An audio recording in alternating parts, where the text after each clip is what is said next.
샬롬 샬롬 샬롬 샬롬. 하나님 사랑합니다. 여러분 주 안에서 사랑합니다. 예, 우리 다니엘 말씀 다시 한번 묵상하도록 합니다. 유다왕 야외김이 다스린 지 3년이 되는 해에 바벨론왕 느부갓네살이 예루살렘에 이르러 성을 에워쌌더니 주께서 유다왕 야외김과 하나님의 전 그릇 얼마를 그의 손에 넘기심에 그가 그것을 가지고 신할 땅 자기 신들의 신전에 가져다가 그 신들의 보물 창고에 두었더라. 이렇게 시작을 하고 있어요. 예, 다니엘과 세 친구 유다가 바벨론에게 멸망당할 때 포로로 잡혀가죠. 그곳에서 지혜로 명철이 뛰어남을 인정받아서 왕 앞에 서게 됩니다. 이는 하나님의 특별한 은총으로 이방 나라에서 야훼 이름을 증거하시려는 하나님의 섭리 속에서 이루어진 일들이다. 포로된 다니엘과 세 친구가 등장합니다. 바벨론 포로된 유다 백성들이에요. 유다왕 야외김은 하나님 앞에 악행을 저질렀어요. 하나님의 선지자인 우리아를 죽이고 하나님의 그 말씀이 우리아가 또 여기도 우리아가 나오죠. 예, 바세바의 남편 이름이 우리아였는데 하나님의 말씀인 성경을 칼로 베고 불에 태워버립니다. 뿐만 아니라 유다 백성들도 오직 한 분이신 야훼 하나님만을 경배하지 않고 우상을 숭배하고 도덕적으로도 아주 타락한 그런 삶을 살아가죠. 예. 왕이 이러하니 백성들은 오죽했겠어요. 그래서 하나님께서는 왕으로부터 백성이 이르기까지 정신적으로 부패하고 종교적으로도 불순종한 유다를 심판하기로 작정하시고 대적 바벨론의 손에 붙이셨던 거죠. 그러나 하나님께서 유다를 심판하사 바벨론 군대에 붙이셨지만 완전히 멸망시키지는 않으셨어요. 왜냐하면 아브라함의 후손들에게 복을 주시겠다고 언약과 또한 다윗의 나라가 견고히 서게 하시겠다는 언약을 하셨기 때문에 약속했기 때문에 유다 백성은 하나님과의 언약을 지키지 않았지만 하나님께서는 언약을 신실하게 지키시는 거죠. 하나님이 느부갓네살을 세우셨어요. 다니엘 5장 18절에 보면 왕이여 지극히 높으신 하나님이 왕에 붙인 느부갓네살에게 나라와 큰 권세와 영광과 위엄을 주셨고 야훼 말씀대로 이루고 가시죠. 열왕기하 24장 2절에도 왕이여 지극히 높으신 하나님이 왕에 붙인 느부갓네살에게 나라와 큰 권세와 영광과 위엄을 주셨고 이렇게 증거합니다. 야훼김 왕이 또한 끌려가죠. 역대하 36장 6절에 바벨론 왕 느부갓네살이 올라와서 그를 치고 그를 쇠사슬로 결박하여 바벨론에 잡아갔다 이렇게 증거하죠. 여호와김이 잡혀갑니다. 바벨론 왕의 정책이 1, 2절에 나타나 있어요. 유다왕 야훼김이 다스린 지 3년이 되는 해에 바벨론 왕 느부갓네살이 예루살렘에 이르러 성을 에워쌌더니 주께서 유다왕 야훼김과 하나님의 전 그릇 얼마를 그의 손에 넘기심에 그가 그것을 가지고 신할 땅 자기 신들의 신전에 가져다가 그 신들의 보물 창고에 두었더라 이렇게 증거하죠. 예, 느부갓네살 왕은 성전 기구 얼마와 함께 유다의 왕국과 귀족 중의 인재들을 포로로 잡아가요. 그 목적은 첫째, 유다의 인재들 자체를 전리품으로 간주해서 자신의 승리를 과시하기 위함이었다. 또한 두 번째는 왕족과 귀족의 자손들을 볼모로 잡아옴으로써 유다 본국의 반역을 미리 방지하고자 함이죠. 예, 유능한 사람들을 잡아갑니다. 또한 셋째는 유다의 지성인 청년들을 바벨론식으로 교육해서 유다의 민족 정신을 약화시키려는 거. 누가 그랬어요? 일제가 그랬죠. 일본이. 우리나라도. 느부갓네살은 교육을 통하여 유다의 유능한 청년들을 바벨론 문화에 동화시키려 했을 뿐만 아니라 유다인들의 이름을 바벨론식으로 개명하도록, 일본 사람들도 이랬거든요. 개명했잖아요. 그죠? 다니엘은 벨드사살이란 바벨론식 이름을 부여받긴 했지만 한 번도 그 이름을 인정한 적이 없다고 그래요. 다니엘서를 자세히 살펴보면 다니엘은 자기 자신을 지칭할 때 항상 나 다니엘은 이렇게 말합니다. 비록 느부갓네살 왕이나 바벨론의 고위 관리들에 의해서 벨드사살이라는 이름으로 불렸지만 다니엘 자신은 벨신이여 생명을 보존하소서라는 뜻을 가진 벨드사살이라는 이름을 인정할 수가 없었어요. 예, 신을 부르는 이름이네요. 벨드사살이라는 얘기가. 이러한 점은 느부갓네살의 금신상의 경배를 단호히 거부하고 날마다 창문을 연 채로 야훼 하나님께 기도를 드린 다니엘의 생활 태도에서도 분명하게 드러나죠. 무음한 자다. 사무엘하 14장 25절에 온 이스라엘 가운데 압살롬같이 아름다움을 크게 칭찬받은 자가 없었으니 그는 발바닥부터 정수리까지 흠이 없다. 무흠한 자다. 능력 있는 지혜자라고 전도서 7장 19절에 지혜자를 성 가운데 있는 10명의 권력자들보다 더 능력 있게 하느니라 이렇게 말하고 있습니다. 왕 앞에 은총을 얻은 자라. 사무엘상 16장 22절에 또 사울이 이새에게 사람을 보내어 이르되 원하건대 다윗을 내 앞에 모셔 서게 하라. 그가 내게 은총을 얻었느니라 이렇게 말합니다. 그래서 다니엘과 세 친구의 신앙에 대해서도 쭉 보다 보면은 12, 3절에 증거합니다. 3절부터 왕이 환관장 아스므나스에 말하여 이스라엘 자손 중에서 왕족과 귀족 몇 사람 곧 흠이 없고 용모가 아름다우며 모든 지혜를 통찰하며 지식에 통달하며 학문에 익숙하여 왕궁에 설만한 소년을 데려오게 하였고 그들에게 갈대아 사람의 학문과 언어를 가르치게 하였고 또 왕이 지정하여 그들의 왕의 음식과 그가 마시는 포도주에서 남보다 쓸 것을 주어 3년을 기르게 하였으니 그 후에 그들은 왕 앞에 서게 될 것이더라.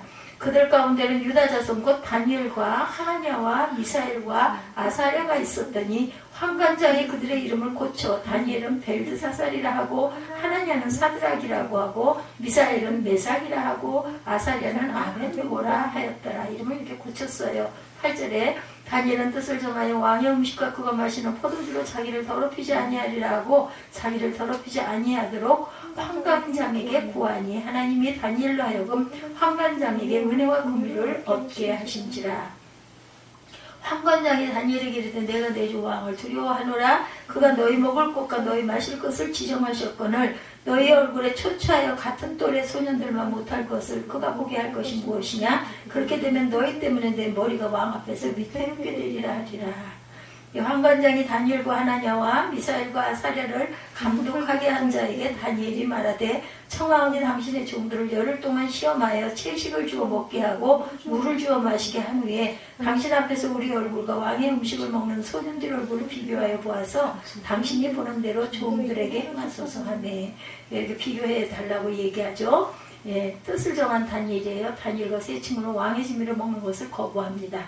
다니엘이 왕의 진미를 거부한 이유는 종교적인 것이었죠. 왕의 진미에 나오는 고기가 우상의 제물로 드려졌거나 피를 완전히 제거하지 않았거나 율법에 부정한 짐승으로 규정한 고기였었기 때문이다. 그러나 어쨌든 왕의 진미와 포도주를 거부하는 행위는 왕의 명령을 거부하는 것과 마찬가지였다라는 거예요. 왕의 명령을 거부하면 죽임을 당하게 되지만 다니엘과 세 친구는 죽음을 각오하고 신앙의 정절을 지키려고 했다는 것. 주의 규례를 지키기로 합니다. 시편 119편 106절이죠. 주의 의로운 규례들을 지키기로 맹세하고 굳게 정하였나이다. 악인의 신수를 먹지 않아요. 시편 141편 4절에도 내 마음이 악한 일에 기울어 죄악을 행하는 자들과 함께 악을 행하지 말게 하시며 그들의 진수성찬을 먹지 말게 하소서. 환관장의 두려움이 10절에 나옵니다.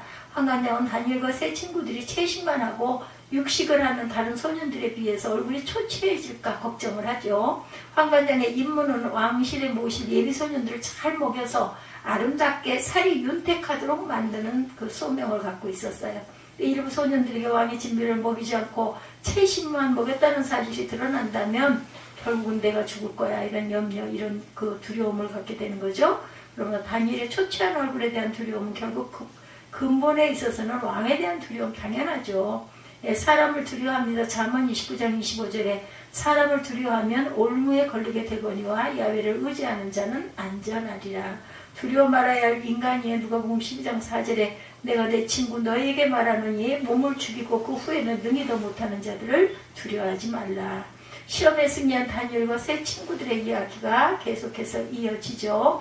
13, 4절에 나오고 있습니다.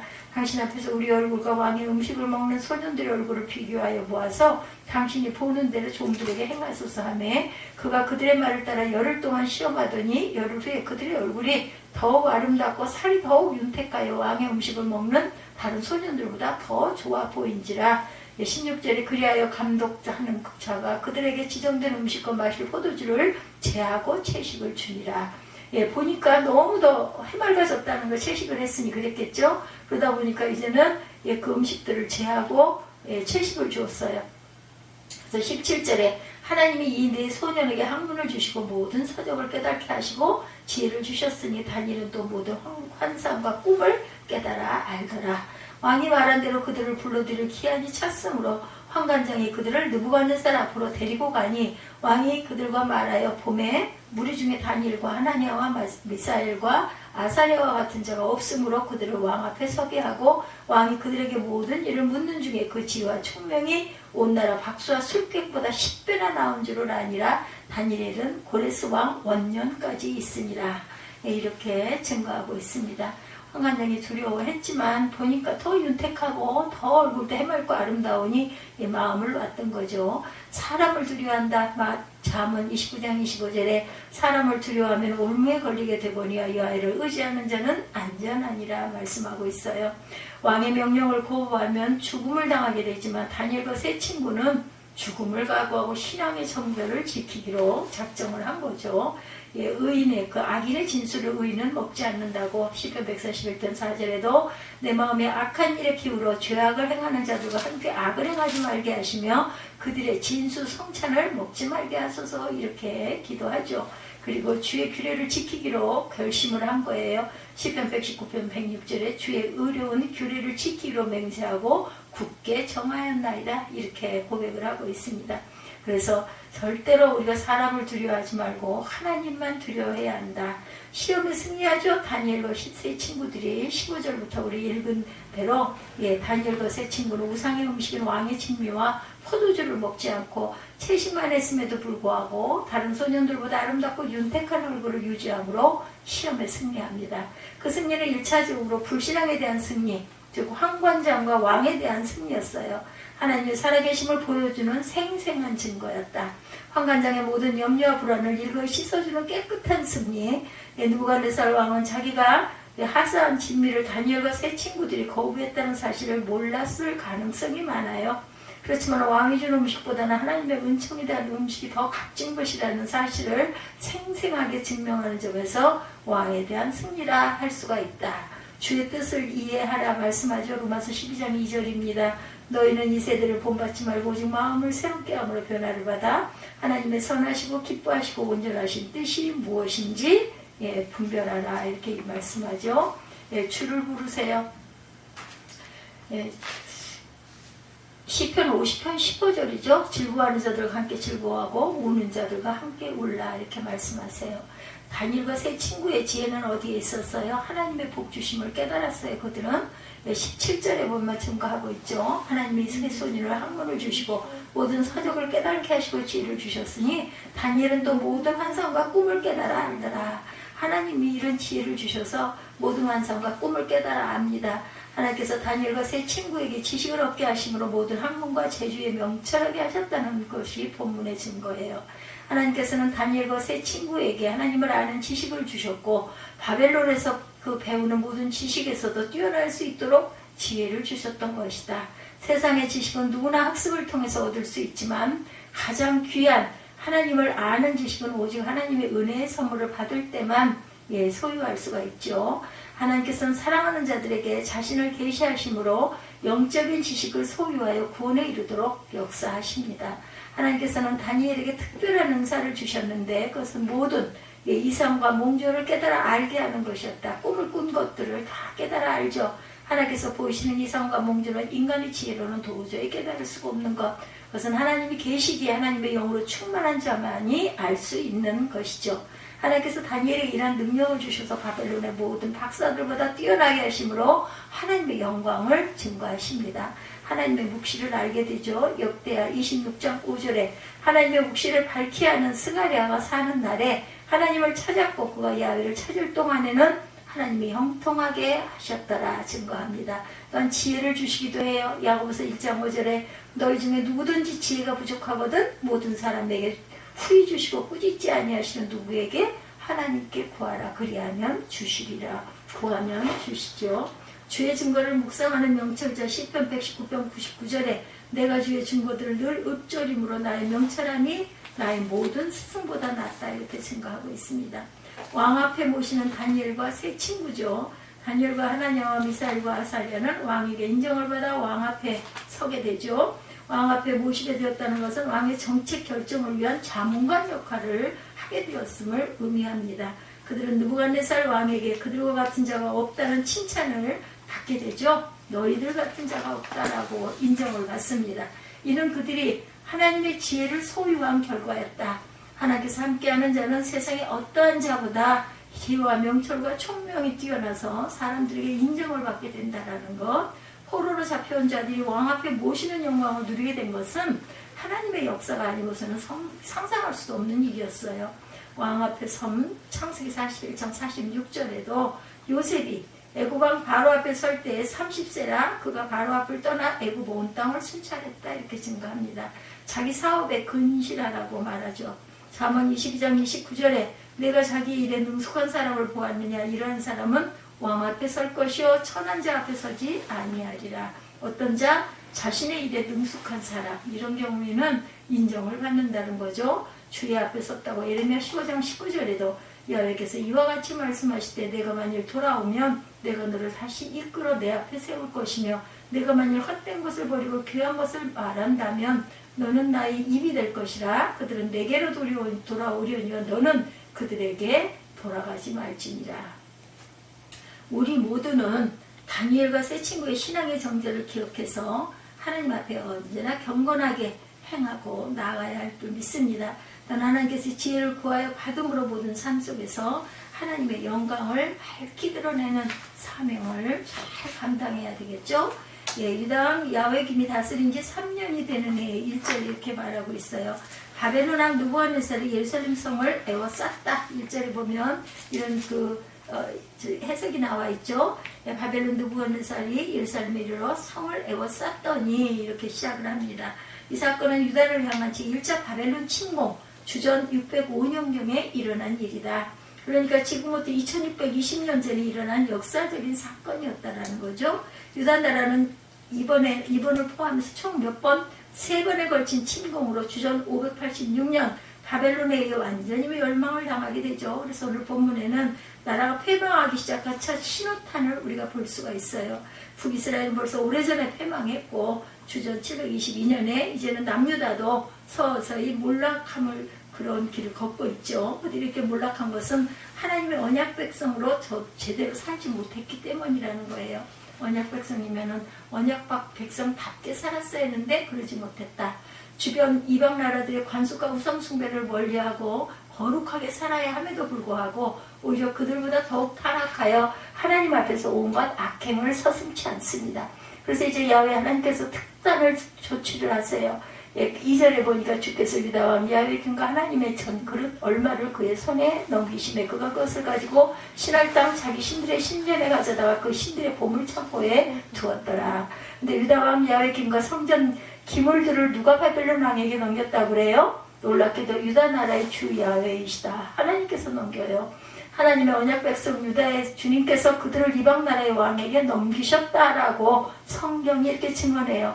여기서 우리는 두 가지 중요한 사실을 발견하게 됩니다. 먼저 언약 백성을 넘기시는 주체가 누구? 여호와 하나님이시기 때문에 그들이 멸망해도 여전히 하나님의 주권 아래 있다라는 거예요. 그러므로 유다가 정치적으로 완전히 패망한 듯 보여도 실상은 하나님의 통치를 계속 받고 있다. 다니엘서 전체를 보면 실제로 다니엘과 그의 세 친구를 통해서 하나님은 이방 나라에 하나님의 통치를 계속 이어가십니다. 그리고 하나님이 자기 백성을 넘기시는 것이기 때문에 바벨론 왕은 다만 유다를 위한 징계의 도구로 활용되고 있다는 사실을 우리가 볼 수가 있어요. 물론 바벨론 왕 느부갓네살은 자신의 능력으로 유다를 침공한다고 생각했겠지만 역사를 주관하는 분의 입장에서 보면 하나님의 일을 성취하는데 그가 잠시 동원돼서 사용되었다라는 것. 오히려 바벨론 왕조차 다니엘의 꿈 해석을 듣고 유다 나라의 하나님을 찬송하게 되죠. 2장 47절에 보면 물론 참된 회심의 증거에서 나온 찬송이라고 단정할 수는 없지만 유다가 완전히 패망한 것이 아니라 잠시 징계를 받는다는 사실은 70년의 황폐함 후에 포로 귀환이 이루어진다는 데에서 우리가 알 수가 있어요. 그러니까 역사의 뒤에 우리는 이만큼 와서 바라보다 보니까 다 그 그림이 보인 거죠. 그 시대에는 아마들 몰랐을 거예요. 그래서 우리는 바벨론의 1차 침공 때부터 이 일이 하나님의 주권 하에 이루어진 것임을 우리가 알게 됩니다. 세상의 모든 일이 그러하듯이 하나님의 언약 백성을 향한 잔인한 박해마저도 그분의 주권 아래에 있었다는 것, 허용됐다라는 거죠. 욥 같은 경우도 마찬가지죠. 하나님의 백성이 그분의 영광을 드러나지 못하고 우상과 탐욕에 찌들어 살다 보면 본문의 유다 나라처럼 무서운 징계에 처할 수도 있다는 것을 우리가 깨달아 알아야 되겠다. 물론 하나님은 어떻게 해서든지 자기 백성이 당신께로 돌아가기를 원하시죠. 그래서 바벨론의 1차 침공으로 완전히 멸망하기 하지 않고 3차례에 걸쳐서 침공하도록 하심으로써 그들에게 회개의 기회를 주신 거예요. 그렇지만 주님의 마음을 헤아리지 못하고 유다는 끝내 패망하고 말죠. 586년에 패망합니다. 3절에도 보면 바벨론 왕 느부갓네살은 야훼김치 3년에 예루살렘을 침공했을 때 유다의 왕족과 귀족들을 포로로 잡아갔죠. 느부갓네살 왕은 환관장하게 말해 이들 중에 흠이 없고 용모가 아름답고 또한 모든 지혜를 통찰하고 지식에 통달하며 학문에 익숙하여 왕궁에 설만한 소년을 뽑아서 그들에게 바벨론의 학문과 언어를 가르치게 하죠. 4절에 이것은 느부갓네살 왕이 유다의 지배 계층을 바벨론 제국으로서의 교화를 시켜서 남은 유대인들에게 대한 지배력을 더 확고하게 하려는 그러한 조치였습니다. 머리를 쓰기는 썼어요. 그죠? 포로로 끌려온 왕족과 귀족들 중에 여러 면에서 탁월한 유다 청년들이 선발되어서 3년 동안 왕실 교육을 받게 돼요. 이들은 동료 포로민들과는 비교할 수 없을 정도로 큰 특권을 누리게 됩니다. 무엇보다 바벨론 제국의 최고 학문을 배울 수가 있었고 더구나 왕이 즐겨 먹는 진미와 포도주를 먹고 또한 포로민들 가운데 가장 큰 부러움의 대상이 되기도 했다. 3년간의 왕실 교육이 마쳐지면서 당시 신과도 같은 바벨론 왕 느부갓네살 앞에 서게 되었다라는 거죠. 5절에 보면 이 탁월한 유다 청년들 중에 우리가 잘 아는 다니엘, 그의 친구, 세 친구들 하나님의 왕 미사엘과 아사랴가 있었다라는 거죠. 6절에 이 4명의 이름이 특별히 언급되는 걸로 봐서 그들은 탁월한 청년들 중에서도 더욱 뛰어났던 것으로 보여집니다. 환관장은 이들의 이름을 바벨론식으로 바꿨죠. 7절에 보면 왕족 포로민들 중에도 가장 탁월한 이들을 이제는 아예 갈대아 사람으로 개조시킬 작정을 했다라는 것. 우리가 일제의 지배를 받았을 때도 마찬가지였었죠.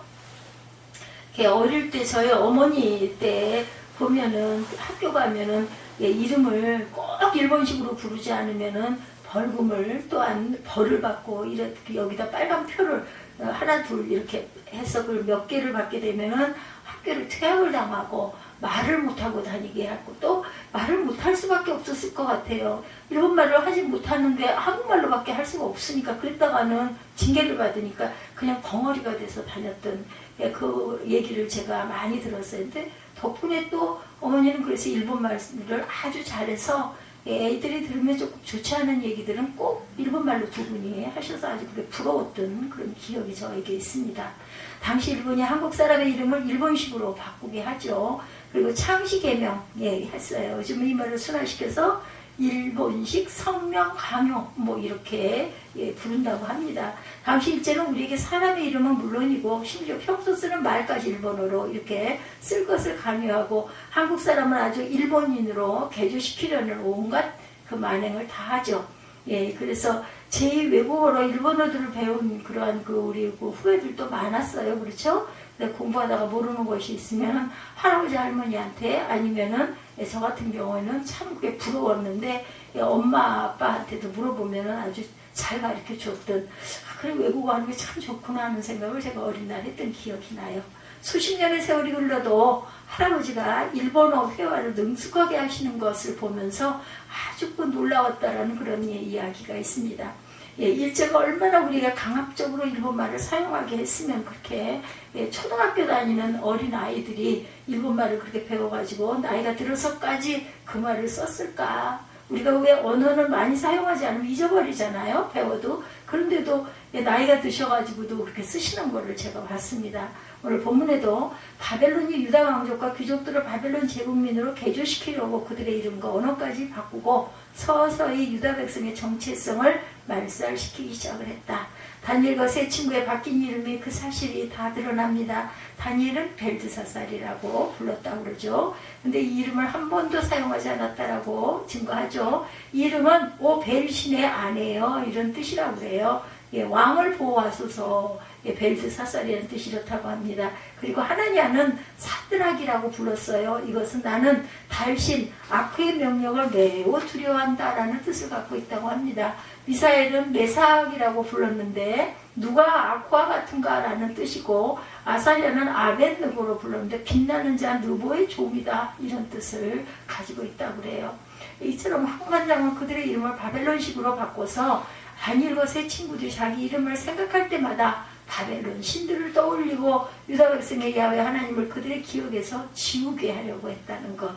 이방왕이 총애를 받던 탁월한 유다 청년들이 이런 상황에서 다들 침묵을 지키고 있었고, 그들 중에 다니엘과 세 친구는 자신들을 바벨론으로 동화시키려는 그 정책에 마침내 저항하기 시작을 합니다. 이들이 표방한 저항 방식은 무력으로 폭동을 일으키는 그런 것들이 아니었고, 제국의 구조하에 최대한 마찰 없이 신앙을 지키려는 결단을 내세우고 나머지 모든 일을 하나님의 섭리에 맡기는 방식이었다. 그렇게밖에 할 수가 없었을 거예요. 안 그랬다면 뭐 목숨이 부지를 했겠습니까? 그래서 오늘 본문이 바로 다니엘의 신앙적인 저항 방식을 소개하고 있죠. 그들의 신앙적 저항은 그들의 원래 이름이 계속 유지되고 있다는 사실에서 은연중 드러납니다. 환관장이 그들의 이름을 바벨론식으로 고쳤음에도 불구하고 다니엘은 이 성경을 기록하면서 자기 원래 이름을 끝까지 유지하죠.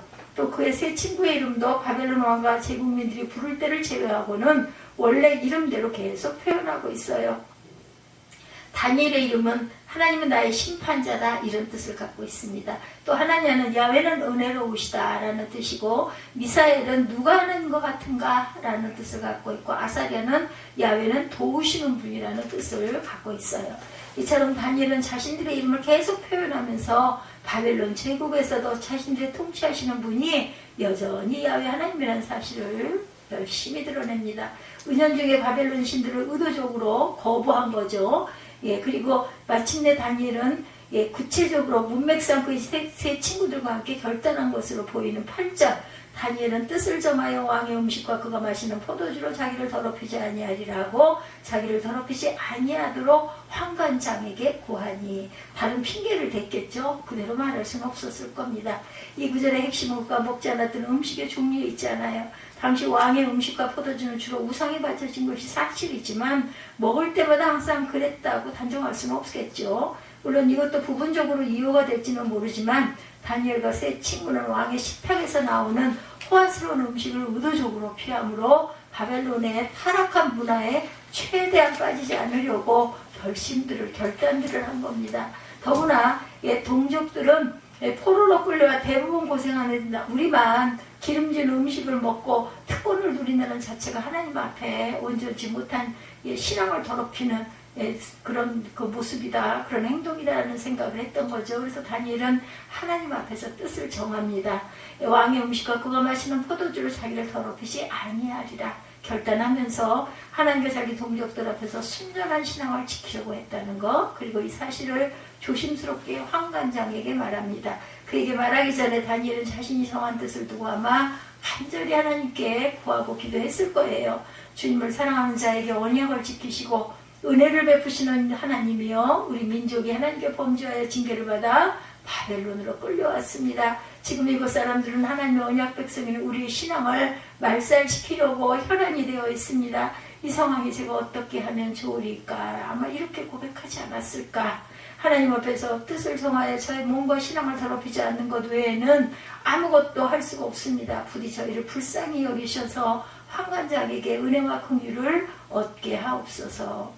놀랍게도 하나님은 그의 간절한 기도에 응답하셔서 실제로 환관장에게 은혜와 긍휼을 얻게 하세요. 그죠? 9절에 물론 환관장은 두려운 마음도 있었을 거예요. 다니엘과 세 친구에게 왕의 음식을 먹이지 않다가 혹시 그의 얼굴이 동료들에 비해 초췌해질까봐 염려를 했던 거죠. 그래서 다니엘은 자신들의 감독하는 자에게 한 가지 제안을 합니다. 자신들이 10일 동안 채식과 물만 먹게 해서 왕의 음식을 먹는 사람들, 나머지 청년들과 비교해보자. 근데 놀라운 결과가 나타나죠. 10일 후에 그들의 얼굴을 보니 왕의 진미를 먹던 청년들보다 훨씬 더 보기 좋고 윤기가 흘러넘쳤다. 지금으로 보면 채식주의가 된 거예요. 이것은 전능하신 하나님의 능력이 그들에게 나타난 결과였다. 그때부터 다니엘과 세 친구는 본격적으로 왕의 음식을 거부하고 채식과 물만 먹게 됩니다. 오늘 우리의 기도와 신앙적 결단이 이렇게 되어야 하리라 믿어요. 다니엘은 하나님을 모르는 제국의 문화에 동화되지 않으려고 거룩한 뜻을 정했죠. 마찬가지로 저와 여러분도 주님을 모르는 세상 문화에 동화되지 않으려고 신앙적인 거룩한 뜻을 정할 줄 알아야 되겠다. 지금 세상은 온갖 비성경적인 그런 가치들로 우리를 공격하고 있어요. 외모 지상주의, 성적 지상주의, 황금 만능주의와 같은 말도 안 되는 가치를 가지고 온갖 수단을 동원해서 하나님을 믿는 우리의 신앙을 말살시키려 하고 있어요. 그렇죠? 이제는 정말 공중 화장실에 그 중성 화장실도 있을 정도로 이상한 그러한 세태가 돼가고 있어요. 아름다운 외모에 환장하는 세상 사람들의 추태를 우리가 참 안타까워해야 할 줄 믿습니다. TV 방송에 나오는 모든 사람들이 정말 성형은 그냥 기본 생활이라고 하죠. 근데 너무 지나칠 정도로 이렇게 이 외국인인지 한국 사람인지 알 수 없을 정도로 모습을 변형시키는 경우도 많아요. 이런 얼굴이 미의 기준으로 설정돼서는 안 될 텐데 대한민국 청소년들 대부분이 부러워하고 그들을 따라서 멀쩡한 얼굴들을 많이 뜯어도 고치죠. 심지어 고3 수능이 끝나면 부모가 딸아이에게 그동안 수고했다고 성형수술 선물을 주기도 한다고 하네요. 이제는 남자도 성형하는 시대.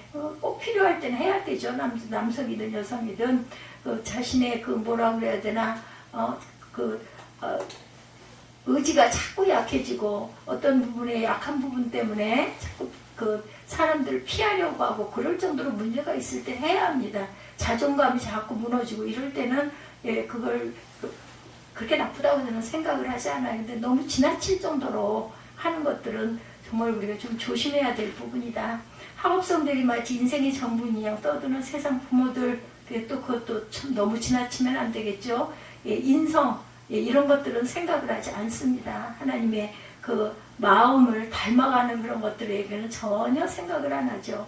자기 자녀들이 남에게 뒤처질까봐 노심초사하면서 한국말도 제대로 못할 때부터 영어를 가르치고 또 아이들에게 극심한 스트레스를 또 안겨주기도 하죠. 요즘에는 어떤가 모르겠어요. 학원을 몇 개씩 고액 과외로 돌리고 아침부터 밤까지 꼬마 아이들이 이제 집에를 들어가지 못하고 그런 시대가 있었습니다. 요즘 근황은 어떤지 초등학교 학생들이 어떤지 잘 모르겠어요. 수능에서 고득점을 받기 위해서 또한 고액 과외를 지금도 그런 일들은 많이 있겠죠. 심지어 대학에 진학해서 졸업할 때까지 극성스러운 엄마들은 자녀의 수업 시간표와 출석 상황까지 치밀하게 관리를 하기도 한다고 그래요. 오죽했으면 초등학생 아이가 엄마를 증오하고 잔혹동시라는 거, 학원 가기 싫은 날 이런 그런 잔혹동시를 쓰기도 했다고 그러죠. 딸아이의 잔인한 시 내용이 예술적이라고 두둔하는 시인도 있었다고 합니다. 엄마의 정신세계가 더 의심스럽기도 하죠. 심지어 어떤 학생은 서울대 법대를 진학해서 왜 공부하는지도 모르고 몸 아프면 엄마가 대리 출석해 준다는데 이것도 참으로 기가 막힌 일이죠. 돈이라면 갈수록 사족을 못 쓰는 세상, 세상에 돈으로 안 되는 일이 없어. 이런 물질 만능의 그런 세상에 우리가 살아가고 있어요. 보험금을 노리고 존속살인을 저지르기도 하고 유흥비 마련을 위해서 자신의 순결을 팔고 가족들까지 등을 돌리는 무서움. 우리 주변에도 이런 부분들 많이 눈에 보이지 않아요? 내게 유익이 되고 내게 도움이 되면 남도 살도 베어줄 것 같고 가족이라도 그죠? 언제 내가 받냐고 등을 돌리는 이런 시대에 우리가 살아가고 있습니다. 10억이 생긴다면 1년 동안 기꺼이 감옥에 가겠다는 학생들도 점점 늘어나고 있다고 그래요. 대신 정치인들은 거의 예외 없이 돈 문제에 자유롭지 못하고 더구나 교육계에 종사하는 교수나 교사들도 갈수록 학생들을 돈벌이 수단으로 생각하는 그런 시대에 우리가 한 중심에 살아가고 있습니다. 이런 세상 분위기 속에서 저와 여러분이 어떻게 살아야 할 것인가? 그리스도를 믿는 성도로 우리가 과연 어떠한 인생을 살아가야 할까요? 오늘 본문 다니엘과 세 친구처럼 뜻을 정하여 거룩한 신앙생활을 해야 할 줄 믿습니다. 막연한 결단이 아니고 자기 희생과 헌신이 요구되는 구체적이고 뼈아픈 결단을 할 줄 알아야 되겠다. 왕의 기름진 음식을 포기한 다니엘처럼 어쩌면 우리가 가장 좋은 것을 포기해야 할지도 모르겠어요. 비록 그럴지라도 그것이 하나님을 믿는 나의 신앙의 해가 된다면 과감하게 내려놓을 줄도 알아야 합니다. 이것이 저와 여러분에게 구체적으로 어떤 것인지를 말할 수가 있어야 되겠죠. 하나님 앞에 서 있는 저와 여러분 분명히 알 거예요. 나의 신앙을 끊임없이 넘어뜨리려고 하는 왕의 진미가 어떤 것인지 여러분들 아시죠? 우리 예수를 믿고 천국 가는 것을 목표로 되어서는 안 된다라는 거죠. 하나님의 통치라는 관점에서 보면 이미 천국에 우리는 들어와 있어요. 땅에서 사는 하루하루의 삶이 천국의 삶을 살아야 된다는 거죠. 삶이 예배가 된다면 그렇게 될 것입니다. 물론 영원하고 완전한 천국은 주님의 재림 때 우리에게 명백히 주어지겠지만 이미 천국 백성이 된 자로 우리는 이 땅에서 어떤 인생을 살아가야 할지 진지하게 고민해야 되겠다는 것. 이 세상은 우리 성도들 그냥 내버려 두지를 않아요. 그렇죠? 매 순간 세상의 법에 굴복시키려고 하고 아주 혈안이 되어 있습니다. 이런 상황을 다급하게 느끼지 못하는 사람은 자신이 내가 과연 성도인가를 생각해 봐야 되겠다. 하나님의 말씀대로 세상을 살아가고 싶은데 그러지 못해서 힘들어하는 나 자신을 발견할 때가 언제였는지, 많은 말씀들을 붙잡고 우리가 살아가면서 세상 친구들과 주변 상황이 나의 신앙을 넘어뜨리려고 하는 것을 과연 느끼고는 있는지. 하나님은 여러분과 저에게 완벽한 수준의 신앙을 요구하시는 건 아니에요. 죄의 지배를 받는 이 세상에 살면서도 이것을 거부하고 하나님의 통치를 받으며 살기 원하는 우리의 가난한 심령을 하나님께서는 원하시고 또한 바라보고 계시죠. 뭘 보신다고요? 중심을 보신다고 하시죠. 하나님께서는 말씀대로 살기를 원하는데도 그것이 뜻대로 되지 않아서 아무도 모르게 하나님 앞에 눈물을 흘려본 죄가 언제였는지 여러분들 혹시 기억하십니까? 주님을 모르는 이 세상에 제가 어떻게 성도로 살아가야겠습니까? 날마다 이 세상이 저를 가만히 두지 않습니다. 성경 말씀대로 살려고 하는데도 사탄이 끊임없이 세상의 법으로 나의 신앙을 질식하게 만듭니다. 주의를 제대로 지키고 싶은데 직장 환경이 그것을 허락하지 않습니다. 졸업해서 취직을 하고 싶은데 말씀대로 살려면 취업의 문턱이 너무나 높습니다. 일주일이 시작이라는 것을 모르더라고요. 신앙인인데도. 그래서 주일이 일주일의 시작인데 주일을 거룩하게 주님 앞에 예배로 시작을 해야 한 주가 승리하지 않겠습니까? 그랬더니 그런가? 깜짝 놀라더라고. 그렇구나. 주일이 되면 월화수목금토인 줄 알았더니 일월화수목금토네요. 그래서 세계적으로 다 일월화수목금토일 아닐까요? 라고 제가 얘기를 했습니다. 이런 상황에서 우리에게 말씀대로 살아낼 수 있는 능력을 허락하여 주옵소서 하고 기도해야 되겠죠. 타락한 세상 가운데 그리스도를 믿는 성도로 구별된 삶을 살아갈 수 있도록 우리에게 긍휼을 베풀어 주옵소서 하고 기도하십시다. 지금 우리는 비교할 수 없을 정도로 어려운 상황에 다니엘과 그 세 친구들은 하나님 앞에서 거룩한 뜻을 정했어요. 이처럼 제국의 통치를 거부하고 하나님의 통치를 받기 원하는 그들에게 하나님은 놀라운 은혜와 긍휼을 베풀어 주시죠. 17절 읽습니다. 하나님이 이 내 손에게 학문을 주시고 모든 서적을 깨닫게 하시고 지혜를 주셨으니 다니엘은 모든 환상과 꿈을 깨달았더라. 하나님께서 이렇게 반드시 하나님께 우리가 충성을 했을 때 하나님은 그냥 공짜로 두지 않으세요. 반드시 기가 막힌 보화를 허락하시죠. 그들은 바벨론 제국에 살면서도 제국의 통치를 거부하고 하나님 통치를 받으며 살기를 원했었어요.